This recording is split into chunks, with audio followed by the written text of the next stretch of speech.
away, and Mather keeps it in left side. His pass across was picked off, and Ross trying to break back. Ross just has Anderson to beat. He's in the clear. Ross in on goal, and we have a penalty coming up, and it will be...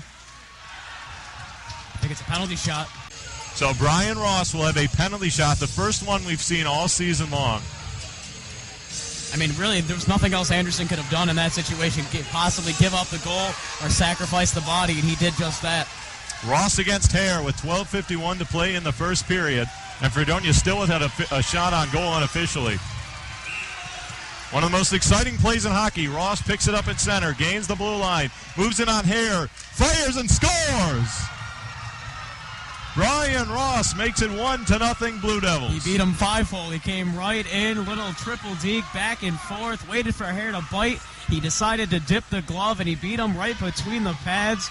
And Ross gets Fredonia on the board. His SUNYAC leading and Fredonia leading, 37th point on the season and his 11th goal.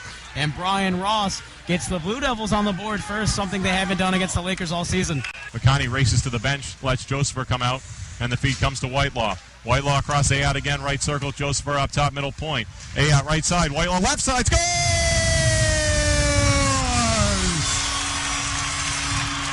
Who else but John Whitelaw to tie the game at 1 on the power play? Great passing and great forward work by Chris Ayotte.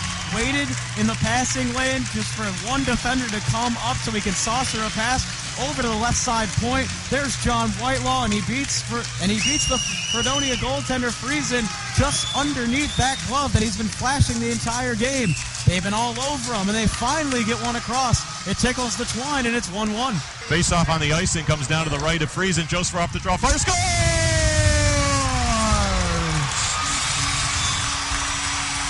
If you blinked, you would have missed it. The Lakers go ahead 2-1. I did blink, Mike, and then it happens again. When they win clean draws, it's the Chris Brown line, and Brown comes out. Clean win right to the backside defender, which this time it's Zach Josepher. You've seen it against Plattsburgh when Linebrock wins a clean draw, and they work on it. Clean draw, one-time opportunity, put it on goal. Just like that, it's a 2-goal shift, and it's a 1-goal lead. Nonetheless, still back on the ice is John Whitelaw, who has one of the goals of the 2 for the Oswego State Lakers. A bomb, they score! Well, it was a bomb. It was Paul Rodriguez letting it go from the top of the left circle, and the Lakers now lead it 3-1.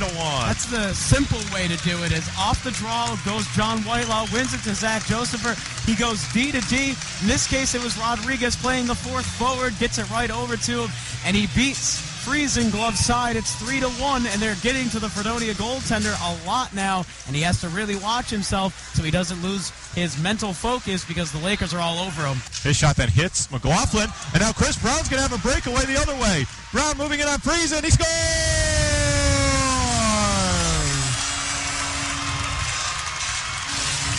Chris Brown, 4-1 Lakers. I think it has officially gotten away from Mark Friesen as just a luck of a bouncing puck got out in front and passed ahead into Chris Brown, who was just simply coming off on a line change, and he was wide open right from the center ice to the blue line, and he gets a one-on-one opportunity, and he beats Friesen, and now a timeout by Fredonia as this game, yes, is in fact getting away from the Blue Devils. Then Moxmere slowly moving in.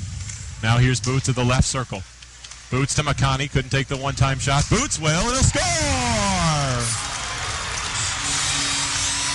3 for 3 on the power play, and the Lakers lead 5-1. The only opening that Ian Boots could have saw on that play, and our vantage point from the press box there, was a little crack in between the glove side and right by the near side post, and that's exactly where Ian Boots took it on the one-timer, and he stroked it right through. 5-1 Lakers. Deadly accuracy on the power play. They're 3 for 3 tonight, and they have 5 goals on the board, and they can coast right now. Blue Devils have killed off the last 2 as Moody brings it in looking for Rodriguez. Rodriguez right to the net. Backhand circle. Wraparound. Choice scores!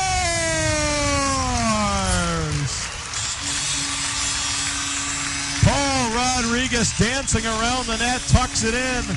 And the Lakers, they open up a 5-goal lead. And Mike Monfrito's down on the ice, and he looks to be okay as Paul Rodriguez just blatantly took advantage of the defenders for Fredonia as Moody came in, dangled, tipped it out to Rodriguez, who went the entire length behind the goal line on Friesen, and he tucked it underneath his left pad for another goal for the Oswego State Lakers, the 6th of the game and the 2nd for Paul Rodriguez. Hare trying to come up with it and look to the point.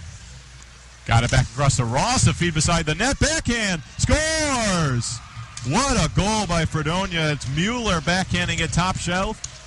And Fredonia with a little bit of a pulse at 6-2. That was just a really nice pass behind the goal line and then brought up by Brett Mueller, who had a nice opportunity, waited for Andrew Hare to bite, and he flipped it roof style with the backhand. It was a really pretty goal by Mueller and a little bit of a pulse, but nonetheless they are not beating at too many BPMs per minute, because right now they are having a lot of trouble getting in the zone for an extended period of time. And then falling is McConney. Ross comes up with it.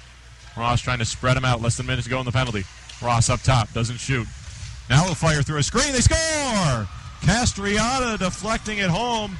And don't look now, but it's a 6-3 game with 7 minutes to go. Brian Ross again. He facilitates the play, goes around the entire plane of the right circle, brings it back out, dangles, goes back and forth on the deke, and then he pushes it inside, throws a kind of a lackadaisical shot on net, but it gets a little bit of Castriata's stick, and it goes in between Andrew Hare's pads. And now the game is 6-3 with still over 6 minutes left to play. A lot of goals can be scored in that time period. And Linebrock looking to get free. Matecki was checked. Boots brings it in, drops it off. Muse to Linebrock. Fires, blocked by Manfredo in front, wide open net. Bree and Boots, and he'll put it away. Second of the night, Bree and Boots, who has dominated Fredonia all season long. And that should be the dagger. It is 7-3. That just wasn't fair, as the fact that Linebrock brought it in, coming up with it, getting it off the car, and then getting it back through to Boots after the save that was made by Friesen. He fell down. Boots regained possession of the puck, and he was right on the doorstep. And just for good measure, he waited for a second and then finally put it home. Ian Boots, who has really been the, I guess, lack of shining star on that top line. Somebody that really does all the nitty-gritty stuff, but not getting as many goals as he's used to. Yeah, 40 points last year. Down here for his standards, and Hank Van Boxmeer has made it 8-3. He got wide open in front. And from the Fredonia side, you got to wonder how that happens. But another power play goal puts the Lakers back up by 5 again. Far side boards behind the goal line. You get a couple of guys mixed up. And then Hank Van Boxmeer sees all the blue jerseys kind of go to the other side of the ice, and nobody cleared out on the back end. Mark Friesen is furious, and he slaps both posts with his goal stick, and he is getting the boot. And here comes Jeff Holloway. As they will play for a conference title next week. And it's going to end up being an all-in-all successful day for the Oswego State Athletics program in the playoffs, as the Lakers defeat the Fredonia Blue Devils by a final score of 8-3. And we'll play for a SUNYAC Championship. That's unnecessary next right weekend. Alex Perkins challenging a couple Lakers, but he quickly was steered out of there. And the Lakers celebrate an 8-3 SUNYAC semifinal victory. Fredonia has to kind of see themselves hold their heads high on another nice run in the SUNYAC postseason, an all-around pretty good season for them. They saw themselves in an opportunity to get back to the promised land that was the SUNYAC Championship Game. It was not to be. Oswego with yet another Oswego Athletics victory today. 3 for 3, a perfect day, with basketball taking home the SUNYAC Championship, and now the Lakers hockey team next Saturday has the opportunity to do just the same thing.